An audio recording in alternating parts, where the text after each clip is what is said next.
Free Coffee Fridays are returning to the podcast all month long. I've partnered with my friends at Java Sock to give a handful of lucky listeners the new Self-Love Java Sock sleeve and a free coffee on me. Weekly winners will be announced on Instagram each Friday in the month of May, and all you need to do is email or DM me the code word coffee for your chance to win. It's that easy. Send the word coffee, nothing more, nothing less, just the word coffee by email or direct message, and you're automatically entered for that week. The code word coffee will be the same each week, so if you didn't win this week, you can still win next week if you send in another message for that week. You do have to be a United States resident, at least 18, and be a first-time winner. 2 ways to play, 1 weekly prize pack, and your next iced coffee, matcha latte, hot tea, or whatever you enjoy drinking is on me. To email the code word coffee, visit peaceofmepodcast.com or DM the word coffee at Piece of Me Podcast on Instagram. Thanks for listening and for being part of the Piece of Me community. Let's shift the paradigm to prioritize our peace and focus on the positive while creating balance to make living our best life the ultimate goal.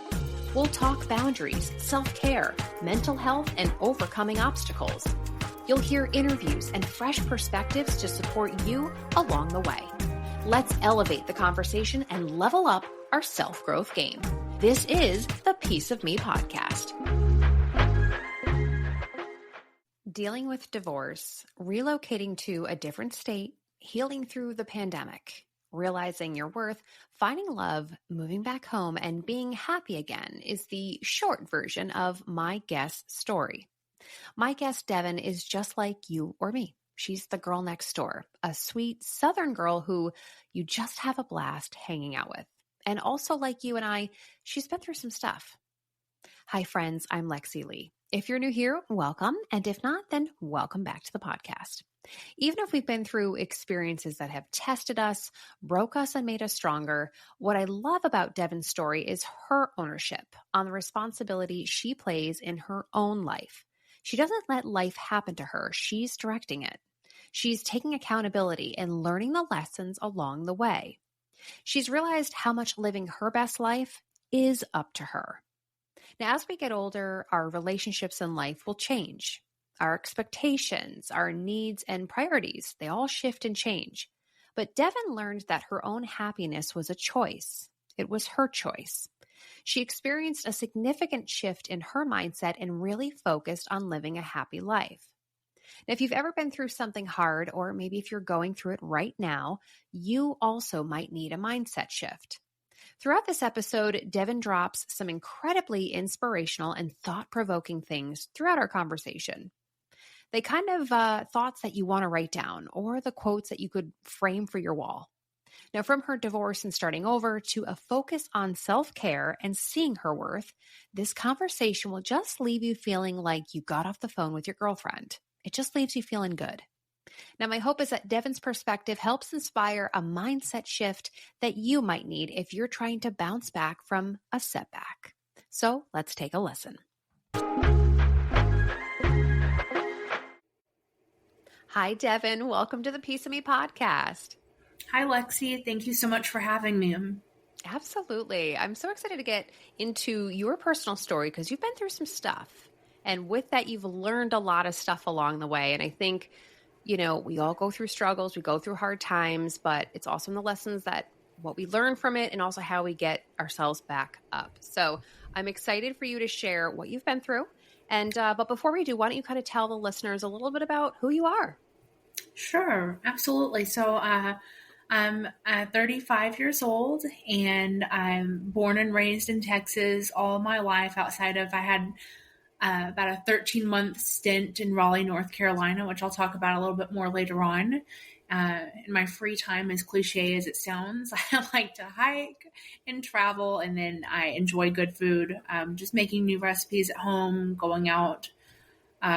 We have some great restaurants around here, and, you know, as long as I've been not only in Texas, but in the San Antonio area, there's just still so many to try that I haven't been to. I have 2 dogs, and I love spending time with my family and friends. And As far as my career, I work in HR, and um, I also enjoy riding the Peloton bike whenever I've got time. Hmm. So, question about food in Texas. Mhm. What's like the best cuisine? Is it like Tex-Mex? I don't even know really. Is that like what's the good stuff out there? Well, Is it Mexican food in San Antonio. I mean, yeah, I really? feel like San Antonio is just kind of the mecca of great Mexican food, and Tex-Mex, definitely. So, Mm-hmm. my apartment building is actually in a shopping center parking lot, and there's a really good Mexican food place right here. So it is Oh, really tempting to stay away from that. that would be so dangerous for me. Yeah, I All mean, the it really chips is. and salsa and margaritas. Oh my goodness. So good. All right, so let's talk about a little bit about your personal journey, what you've been through, because you've been through some stuff. So why don't we Absolutely. start with we talked a little bit offline, but you've been through a divorce. So why don't you kind of take us through some of the stuff that you went through there in 2020? Absolutely. So 2020 changed my life in so many ways. I mean, I know it changed the lives of everybody. After going through a divorce, I basically just learned that life doesn't always go as planned, and that's okay. A lot of things are meant to happen, but not meant to be. And, I realized that people are tougher than they realize. We're resilient. We have a knack not just for getting through tough times and surviving, but also thriving and bouncing back. And as hard as it is to see at the time, you'll bounce back and do better than you ever were before. Um, I realize that we're terrible for the people that aren't meant for us. Even if we're not terrible people, we're terrible for the people that aren't for us. And, um, for me, at least, it wasn't hard to recognize when someone wasn't for me, but it was really hard to accept it and take actions based on what I knew. So for me, Mm-hmm. the more that my self worth started to increase, the harder that I found it to be around people who didn't value and respect me, and that pretty much went for everyone in my life. So, like I said, 2020 was a big shift for me and changed my life in so many ways. Absolutely.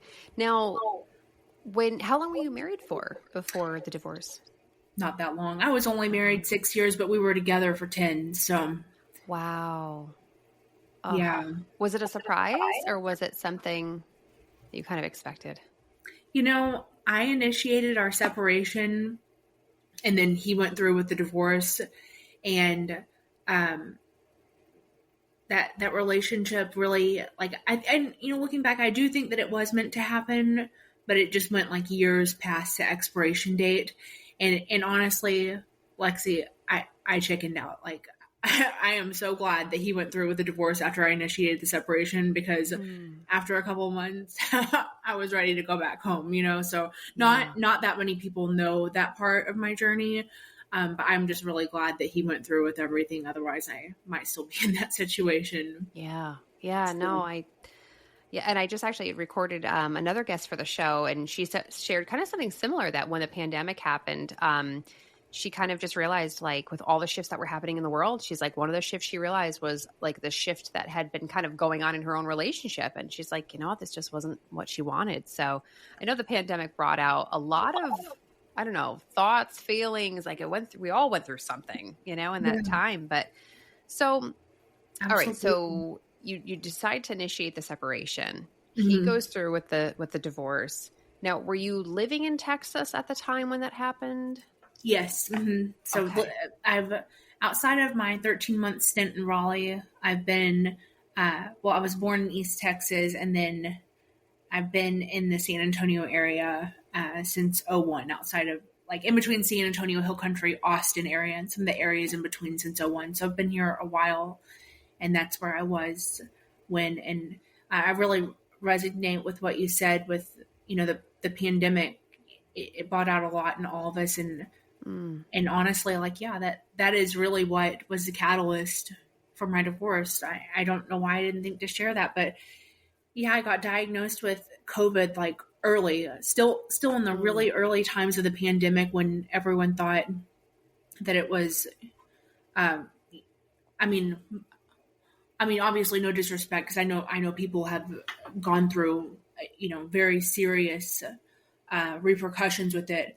But I got COVID at the beginning of the pandemic, when like a lot of people were very afraid of it, Mm-hmm. And so when I got it, I felt fine, and but it, and I figured I would be okay. But then it was just like, man, like I know that people lose their lives to this, and I'm really not living my life the way that I want to be. I always think there's time, like, yeah, I'll make that change, but I'm not going to do it now. And then it really just Yeah. was a catalyst for everything. So Do you, so, and maybe not, but do you feel like having COVID, did that help, like kind of make you evaluate things with all that was going on during the pandemic, that you were like, you know what, I'm not living my best life? absolutely. Yeah. I just really wasn't living my authentic self, and I wasn't living a life that I was proud of. I Mm-hmm. feel like I would give great advice to my friends, or, relationship advice, and it was just hard to take that advice for myself. Yeah.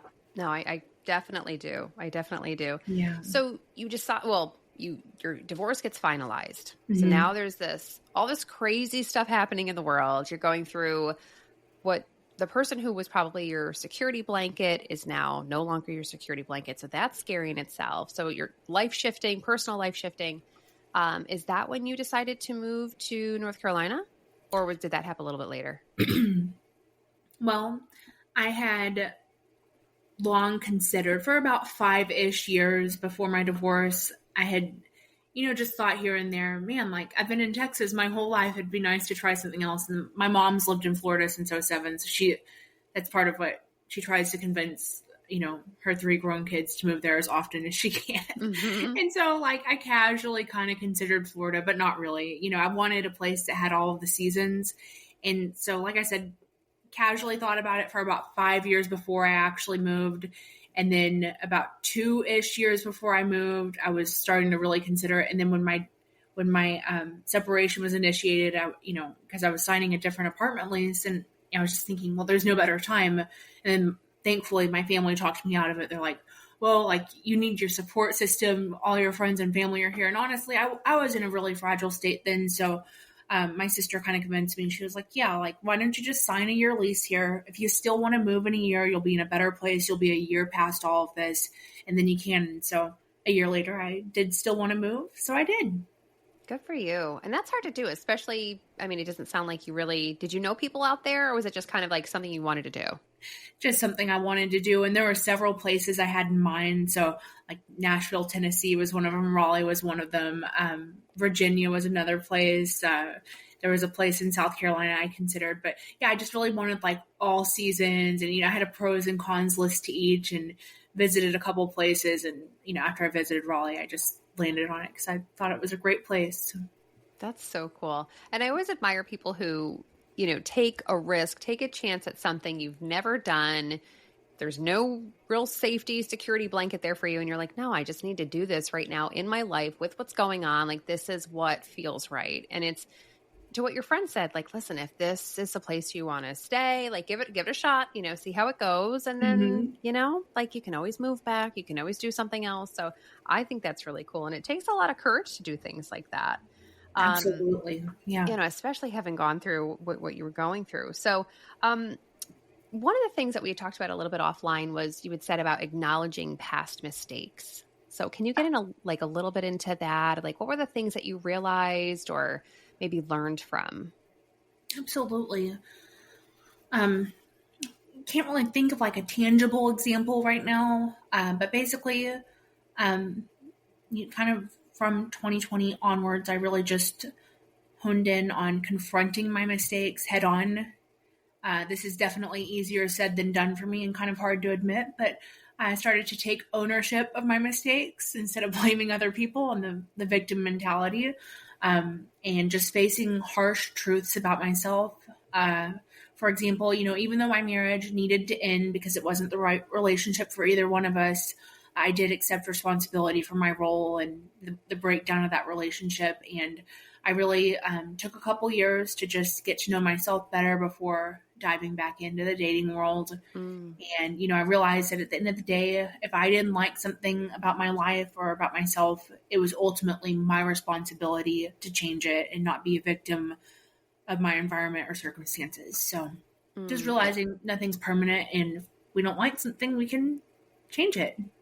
So true. And it's so hard to do that. Like, it's so hard to take that accountability and realize the part that we have in things, because I think it's so easy to put the blame on somebody else and say they're the reason that this is happening to me. Like, it's hard to say, no, I played a part in this, Absolutely. small Yeah. or big part, but you played a part in it somehow. And when I think you do acknowledge what your part is, you learn from it, you grow, you realize, you take something out of it too. It's not just about taking the blame, right? Like, there's a maturity Absolutely. that happens to that when you say, you know what, Mhm. yeah, I maybe wasn't my best self, or I maybe didn't show up the way I wanted to. And not just whether it's in a relationship, but just in anything that, anyone who's listening, if you can acknowledge, hey, you know what, I maybe didn't do all that I could have. I maybe did make mistakes, whatever. Like, that's maturity and self-growth in itself, you Yeah, know? absolutely. That's a great Yeah. point. And yeah, just the lessons. Like, what is life trying to teach me right now? What can I how can I grow from this? So, yeah. Absolutely. And something you said before, and I wrote this down. You said a lot of things are meant to happen, but not meant to be. Mhm. That's Yeah. good. Yeah, Yeah, that that's mm-hmm. another really hard thing to realize, and just to, for me personally, just not to have negative feelings over the relationships, whether it was, romantic relationships or friendships or, whatever things. And when things, well, they don't always necessarily end, but life kind of pushes you to when things are really meant to end. Mm-hmm. So, How do you, because that's something I've always wondered, is like, how do you accept that sometimes? Like, sometimes it's painful, we grieve those losses of friendships, relationships, marriages. It's like, it's hard, right? When we lose friends, or we lose, like, sometimes we hold on to things longer than we should because it's comfortable, or because we've known somebody for a long time, or because we're married to them. And it's like, oh, I don't know what my family is going to think a certain way, or starting all over, like, oh gosh, the dating pool, right? Like, yeah. it can seem like overwhelming. So how did you find the courage? I mean, whether it was friendships, how do you find that strength in, you realized happiness is a choice. How did you get there? Like, how did you find your strength through all that? um you know with happiness just being within myself, and realizing, just like you said, that it is a choice. I had a significant shift in my mindset, and tying into happiness, I transitioned from seeing things as obligations and viewing them as opportunities. um, a while back, I saw something that said, if you reframe your mind from I have to I get to, you could really apply that to anything. Instead of Mm-hmm. saying, oh, I have to go to work, I get to go to work. I have to exercise, I get to. And just, it's astonishing how that simple change in my perspective transformed my outlook on life. So I no longer saw those things as a burden, but I felt blessed that I was able to move my body, to exercise, and I felt lucky that I had a job to go to. Um, and that shift in thinking, like I said, just taught me that happiness isn't really external. And uh, as long as I thought that happiness was somewhere else, it would never be Mm. with me. Like, if I thought it was in the next person or the next place, um, and just appreciating what I already had. So, Yeah. I love what you just said. If you thought that happiness was with somebody else, then it would never be with you. yeah, that Key that takeaway. was that really prompted a mind shift when I heard that for the first time. It's just so true. Mm-hmm. How did you get there though? Because I feel like that takes time to really adopt that mindset. And how did you get there? I mean, obviously you did stuff that you were talking about, exercising, and you moved to rally at one point. How did you get yourself to that mindset? Like, because it's always a journey. It's like that doesn't just happen like a light switch overnight. So how did Mhm. you get there? Thinking back, I started to get really curious about what my life could look like, if I was on a different path, just started to realize maybe around 2018. I kind of knew years before, but around 2018, I started to think like, I'm probably going to do something about this eventually. I really can't see myself spending my life like this. So just, really taking the time to think about it. I started to talk with my family, not really far in advance, but like a few months before I made my decision to initiate that separation.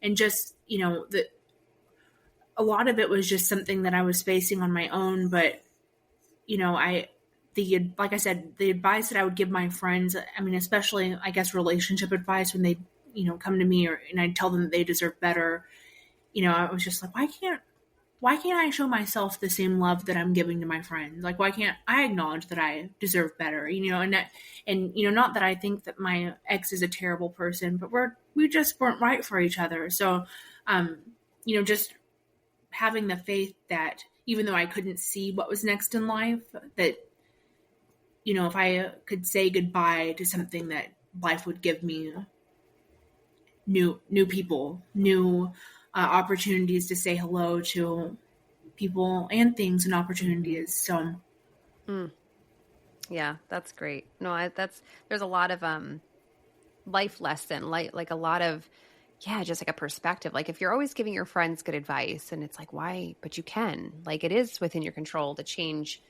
your environment, your perspective, and live the life, like live a better life, Absolutely. And to your point, like you were probably, you were feeling already in 2018, you're like, something's got to give. Like this isn't working, even though your ex was a great person, you guys just were, just maybe not meant to be. And that's hard, right? Like it's so hard to, especially when that's there, and it's hard to take that, that move forward of like making the change. Now, yeah, absolutely. Yeah. And so let's talk a little bit about dating, because I feel like this is a topic everybody can relate to, because I've always said dating is a part-time, full-time job, because it's so hard. It's like, right? Like it's a lot. It's a lot. So how did you, thinking about trying to find, after your divorce, you're back in the dating pool. Did you have criteria? Like, was there a certain amount of criteria that you were looking for in your future partner? Did you change your criteria? Like, how did you get from, having been married to single to, all right, I'm ready to, get back out there and meet somebody? Yeah, it really was a while for me. My separation was initiated summer 2020, and then I started dating. I mean, literally, I got on the apps right when I moved back to Texas in August 2022. And, I didn't really, I mean, I figured that I would not date for probably 6 months to a year after my divorce. And I kept pushing it out. I just didn't feel ready. And I knew that I wanted to be able to look at myself in the mirror and like really love me. And so that way, because historically I've had a hard time walking away from people that weren't good for me, because that self-love was lacking, and I just wanted to feel whole and complete on my own. And that I can't really even pinpoint when that happened, but it probably really was about a year and a half after my separation. So maybe about 4 to 6 months before I started dating is when that happened. And then I knew that I could just have the mindset of, I'm okay if it happens and I'm okay if it doesn't. So like just not being attached to an outcome, it's okay to go on dates with people, and it's okay if they don't like you, or maybe you don't like them, just not putting my happiness in someone else's hands and not being so outcome based. And,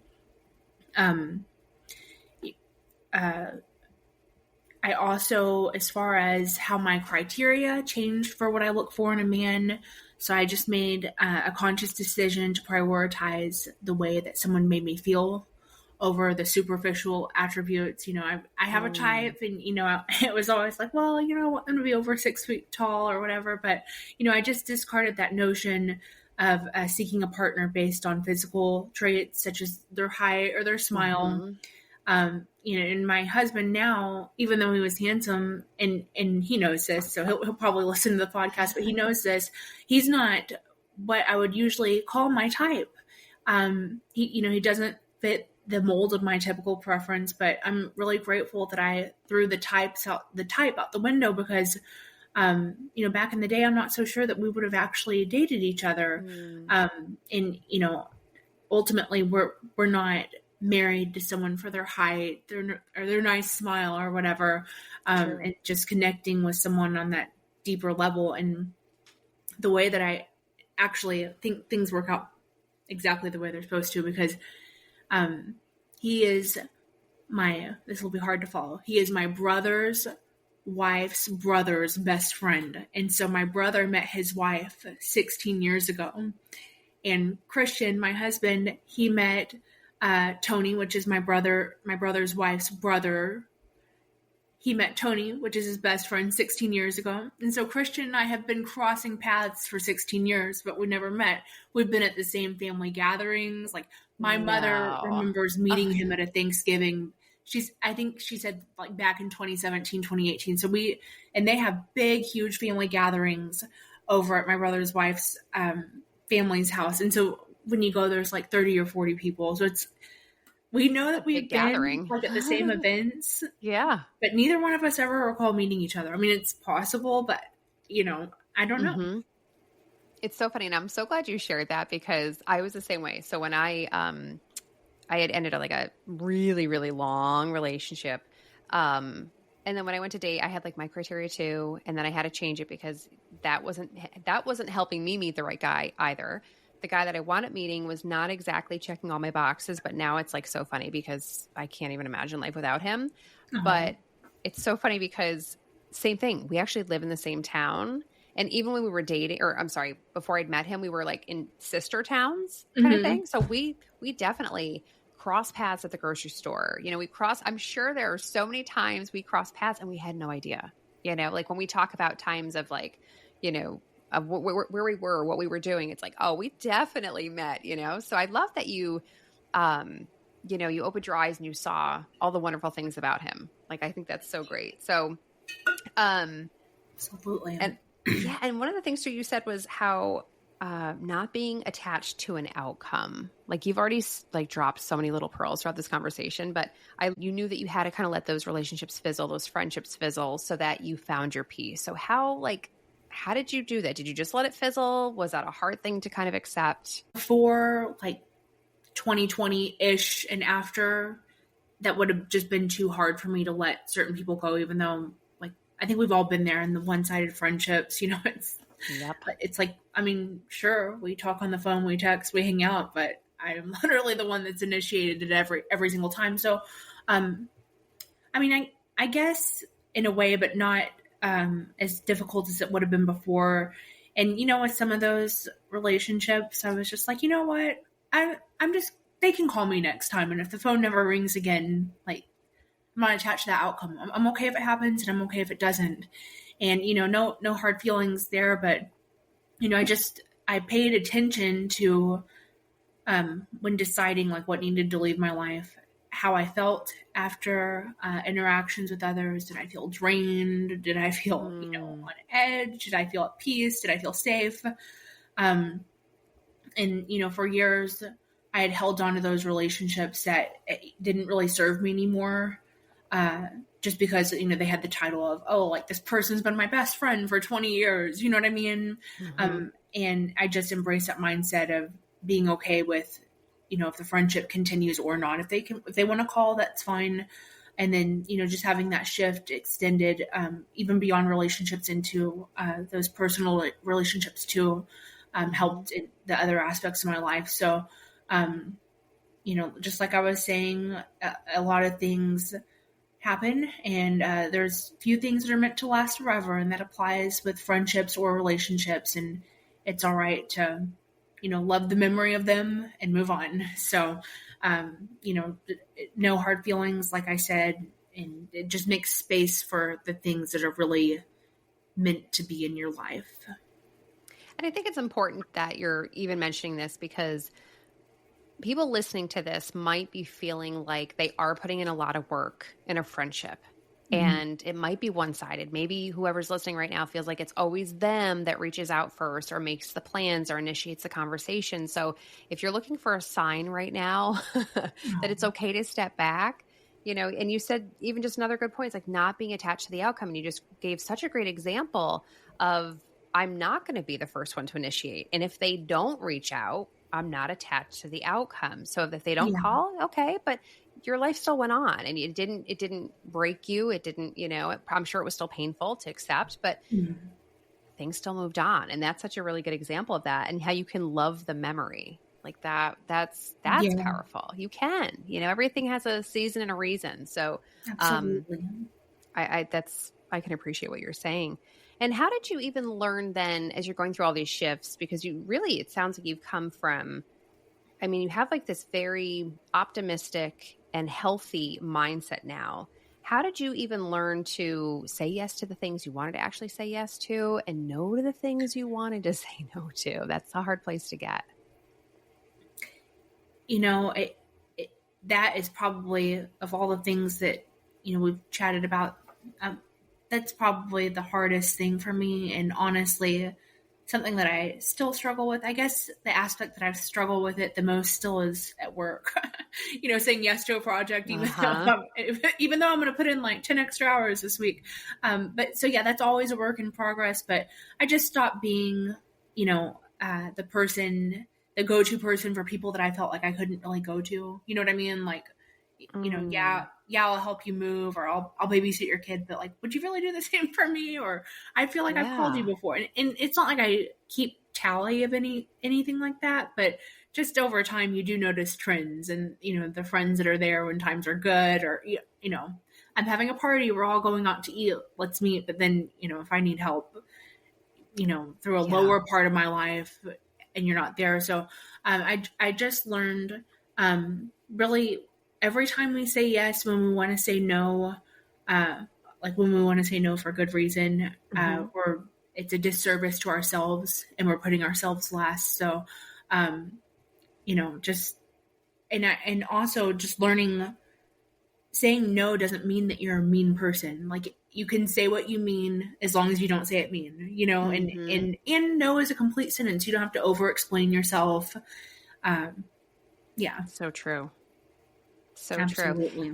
And I'm glad that, I think there's so much more talk, especially on social media, about how you can just say no, how it is a complete sentence. So I do feel like at least hopefully people are feeling it's giving them a little bit more permission to Mhm. say no and to kind of, step back but it is hard. Then you go to the workplace, to your point where it's like, but then my boss is asking me for more or, like even I'll give you a perfect example. I just got an email after 5 o'clock. My boss who's wonderful forgot to tell me an assignment that's due tomorrow morning and then just emailed me after hours. So it's like, oh, what do you do? Right? You're like, they forgot, but it still needs to get done, but it's after hours. Do you try to put your foot down and put the boundary in place? Or do you just say, you know what, I'll just do it? Or does that now set the wrong tone, right? Because if you do it once, they're going to ask again. And it's hard, right? To find the strength to say no. And also, I don't know, to Yeah, just move forward with that. That's such a hard thing. Yeah. it is hard, and I had an old coworker, and I was just floored when she said, she wasn't saying it to me, but someone asked her to do something, and she was like, "Your procrastination is not my emergency." Yes. I mean, she Yes. made a really good point. Yeah, I mean, Hmm. I guess that's it. Yeah, there's actually a saying to that. What is it? Poor planning on your part does not constitute an emergency on mine. Yes, yeah, Yeah. that was pretty much what she was saying. Yeah, agree with that. Yeah, but it is hard because it's like maybe you can find it in certain relationships, but then it's like other situations you get pulled. It's tough. And one of the things I wanted to just go back to, um, you had mentioned when you were in Raleigh that you did not date. Like that was kind of, it almost sounds like a year and a half or so to like almost find yourself, kind of Mhm. heal, grow. Um, how did you, I don't want to say tell us about the year that you were there, but just kind of like what things did you really maybe learn about yourself? What things did you walk away from that experience, having been divorced, being single, but not ready to date, and just kind of that year and a half of growth. Yeah, absolutely. My time in Raleigh, I just look back on it so fondly. And, a side note, I would love to find myself in that area again one day, hopefully sooner than later. But I just really focused on myself. I mean, obviously still had a relationship with my family and friends here, but it's just different, when you're going from the 3D interactions to, we'll talk on Zoom a couple times a week. So I put myself out there. I joined like a hiking group and a kickball group on Meetup, two just very Yeah. random things to meet friends.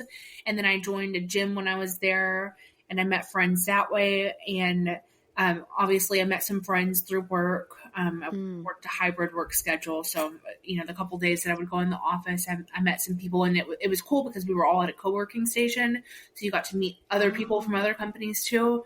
Um, yeah. but yeah, I just spent a lot of time alone, and I lived on a lake there, and just me and my dogs, and really my my eating and fitness routine had never been better. I mean, that's something I definitely need to work on again. But yeah, I just really spent all that time with myself, and I definitely made some friends along the way. And that experience just taught me that we can do anything that we put our minds to, and there were, I guess, it's like, don't ever let people talk you out of something that you want to do. I guess I understand the concern if it's coming from a good place of, with my family saying, right when my separation happened, are you sure? Like, shouldn't you wait for a Mm. year? So I did, and it was something I still wanted to do.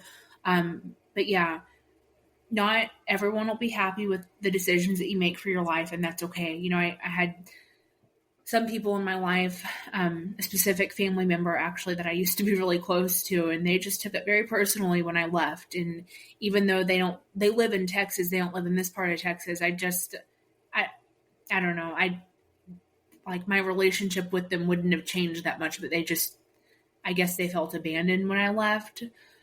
So yeah, Mm. if there's something that you want to do, people that really love you, even if they feel some kind of way about it at first, Hmm. they'll still support you. So Even if they're family, right? yeah. Like you wanted to do something that you needed to do. That was your calling at the time. That was the chapter of your life. And they Mhm. couldn't support you through that, which Right. is, huh.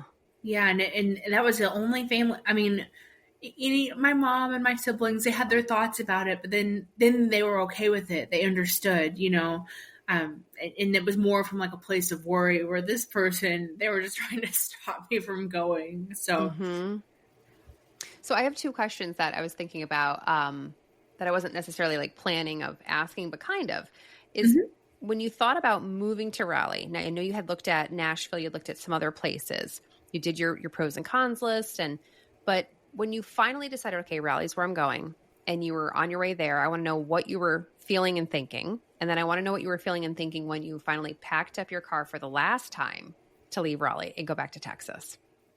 Wow, and I remember really clearly how I felt both of those times. Like I was just mostly excited, a little sad when I was headed to Raleigh for the first time with my car packed up and, I'm starting this new life and this new adventure. It's going to be great. And I had no intentions of ever coming back. I was going to live there forever. And that's why I say, hopefully, I can find myself there again in the future. And then, with coming back, which I mean, there's more to this story too. I I felt I mean, excited obviously to be around especially my family again, but I felt sad. But just grateful for the time that I had there, um, and, really several things kind of tied into my reason for coming back. But, I knew that Raleigh would have one of three scenarios for me. I would move there, and although I had visited in the past, living there would just be like, oh, I don't like this, or Hmm. I'd move there, and um, I and I wouldn't like it because I'd miss my family too much, or I'd move there and or I'm sorry, I'd move there and I'd like it, but I'd miss my family too much, or I'd move there and you know I would be fine with just visiting twice a year and I'd want to stay forever. And the middle Hmm. scenario happened. Um, So I got there August 2021, and by February 2022, I was starting, and obviously my lease wasn't up for another 6 months, but I was just really struggling with making Raleigh feel like home. Mm. And it's really hard to pinpoint why, because I just loved it, but I was just really homesick for my family. And I guess looking back, that was maybe kind of a hard move to do all by myself. But I was also reaching the point where I was like, okay, I'm in the point where it doesn't quite feel like home yet, but I feel like it could very soon. And I'm either going to meet someone here and stay here, or I'm also, because it's not really feeling like home to me yet and I don't have any attachments here, maybe I should just go home. And I had a family member that was actually offering me a room to rent in her house. This is really the biggest thing, Mm. for pretty cheap. And I just felt like I needed to recoup my savings account, because I did drain my savings account to move there. And just with the cost of living, everything was going, it just ended up being, it was manageable, but it ended up being a little bit more expensive than I anticipated. Mm. And so, I rented that room from my family member for another story, but only a few months before my now husband and I moved in together. But yeah, That's I mean, and awesome. now honestly, it was hard to really identify what's the pool. What's the pool to come back to Texas? Because I feel like I really want to stay here. And I was just so torn and so Mm. conflicted. And I didn't actually send my apartment in Raleigh, my vacate notice, until literally like 60 days before, because I Oh, no was just, kidding. so I spent February to June. Am I staying? Am I going? I don't know what I'm going to do. I'm not sure. And Mm. then I now I forget the date. My lease was up mid August, and I literally sent like mid June. I sent them um, the intent to vacate. And then now, honestly, I mean, I met my husband 3 weeks after I moved back to Texas, and it was our family and friends that introduced us. So all this time Oh my crossing paths, and gosh. I'd been with someone most of those years, and he had been with someone most of those years, so they just never thought to introduce us. And then Mm-hmm. when they knew I was coming back, they're like, there's someone I want you to meet, and they told them the same thing. And then we met 3 weeks after I got back. So I think that's probably the pool in my heart, because I wouldn't have met him had I not come back. Mm-hmm. Now, you had said that you were on dating apps, so you didn't even meet him on a dating app necessarily. Like you met him through the family. So you were like Mm-hmm. in the dating zone, but then family introduces you. Mm-hmm. And did you kind of like know right away? Did it take a couple dates? Were you like, huh, like what? I know you said he was a little bit different than maybe what you normally normal criteria, I guess, but Mm-hmm. So Lexi, so I was on the dating apps for literally the briefest time, for like 2.5 weeks or so. And then I met Christian, and we all went out as a group. And, my family did this because they're like, this is just a no pressure way for y'all to meet. We'll just go have mm, dinner together. And, if there's not a spark, then that's fine. We all just went and had dinner, and that's fine. Um, and so after, the night we met wasn't necessarily our first date, but I wasn't really sure how it went, because our family did like the seating chart at the table, and they hmm, put Christian and I like across from each other, which sounds nice, but it was a large round table, and so there was just several people at the oh, table. We really couldn't hear each other, so we didn't have that much of a conversation. So my family asked me the next day what I thought of him, and I was like, yeah, I'm definitely open to going on a date with him, but I'm not really sure if I like him yet or not. Like, we didn't really chat that much. And so that night I had to leave dinner a little bit early because I had work early the next day. And he hugged me goodbye, said it was nice to meet me, but he didn't ask for my number or anything. And I was fine either way. I thought, like, he'll either reach out to me or he'll not. I'm not attached to the outcome. And then the following day, he sent me a friend request on Facebook, and then invited me to go to a Van Gogh immersive thing yeah. for our first date. So then our first date was a week later than we officially met. And then it was really like, it was kind of hard to gauge how I felt about him at first. But honestly, like within a day or so of texting, and he just texted me different, had like a genuine interest in my life, and was just such a sweet guy that I was really excited about our first date. And I'm not going to lie, honestly, within our first like 1 to 2, maybe 3 dates, I'm very serious very fast. So Oh, that's yeah. awesome. That's awesome. And that gives so many people hope, because I think dating is hard as it is. And then, trying to be open after divorce and being receptive, it's a hard place. I've heard a Mhm. lot of people share conversations with me here on this podcast, within my friends circle. But to hear you say, and now I think one of the things we haven't shared yet is you're coming up on your 1 year wedding anniversary. You're just a few months out, right? Yeah, absolutely. June 9th will be our 1 year. That's awesome. So, I Mhm. mean, to hear somebody who went through so much personal change, you went through, ending something that had to be difficult, even if you felt like it was the right thing to do. Mhm. You went through two relocations because you had to move basically halfway across the country and then back. Mhm. And, finding new friends, finding new hobbies, finding a new routine, all these shifts, finding yourself again. And then, then trying to be open to dating and all that comes with it. Like there's so much there. And that really all happened in what, like a few years, I feel like, the span of time.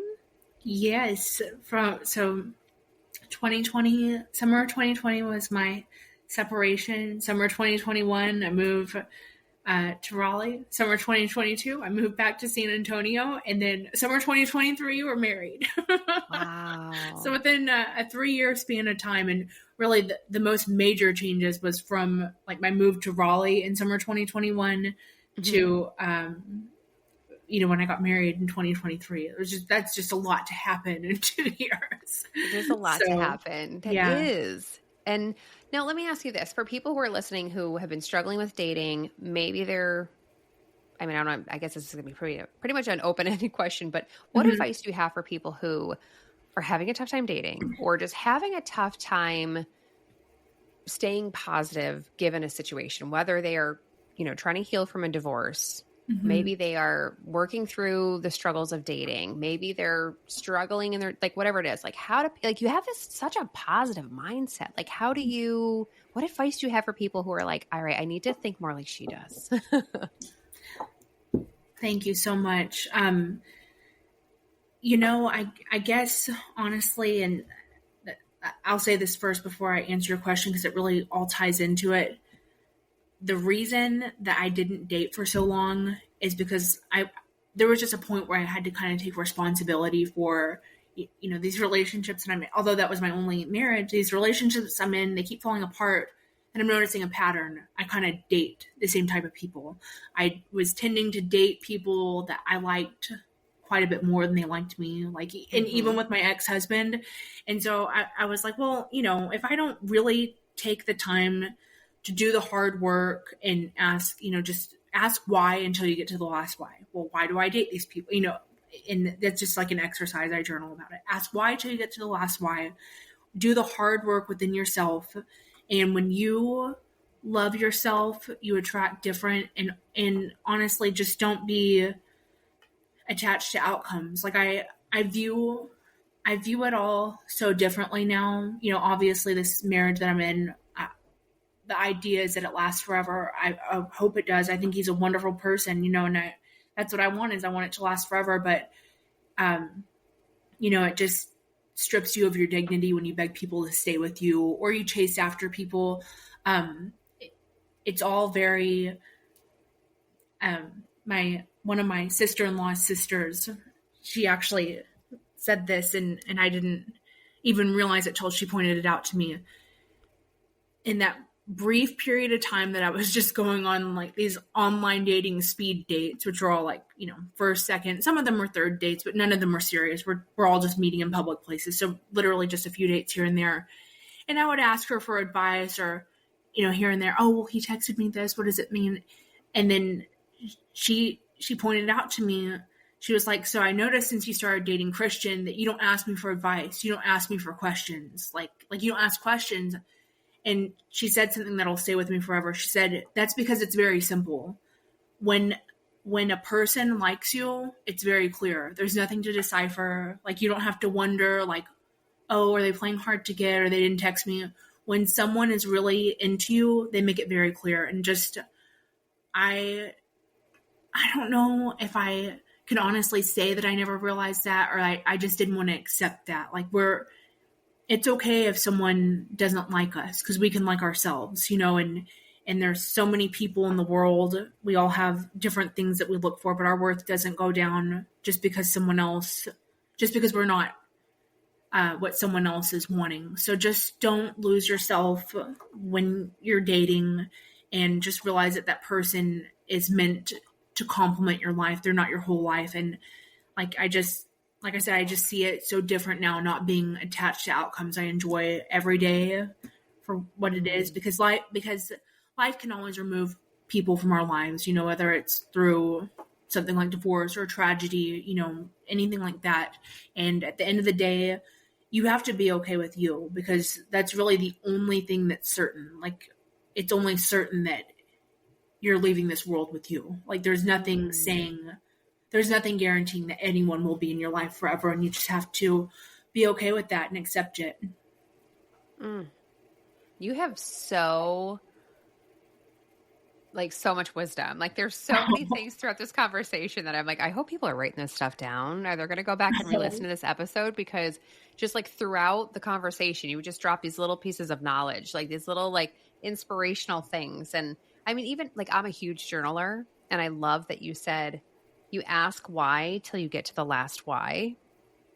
You know, like, it's so simple, but it's like, gosh, yeah. Like, if you're trying to work through something, like work through a trigger, work through an issue, keep asking why until you get to the final one, and then you've got your answer.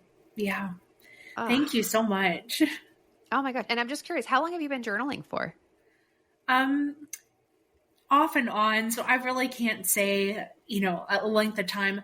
I've been doing it much more consistently, although unfortunately it's still more off than on than I'd like it to be. But I've been doing it much more consistently since 2020. And I have this gratitude journal where I have to write down like 3 tangible things every single day that I'm grateful for. And that has really helped. It sounds kind of corny at first, but I don't know, the first like few weeks I was doing it, it seemed pretty simple to find tangible things that I was grateful for that day.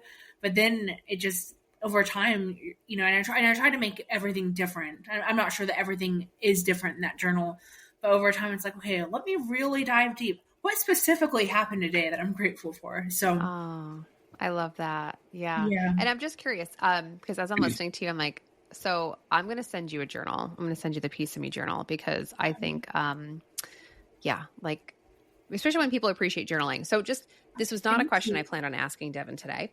But if anybody does want to journal, if they want to start journaling from somebody like yourself who does it, whenever you need to, off and on over the last couple of years, like, do you have any advice for people, either one, how to get started, and or any benefits you've like noticed since you started journaling?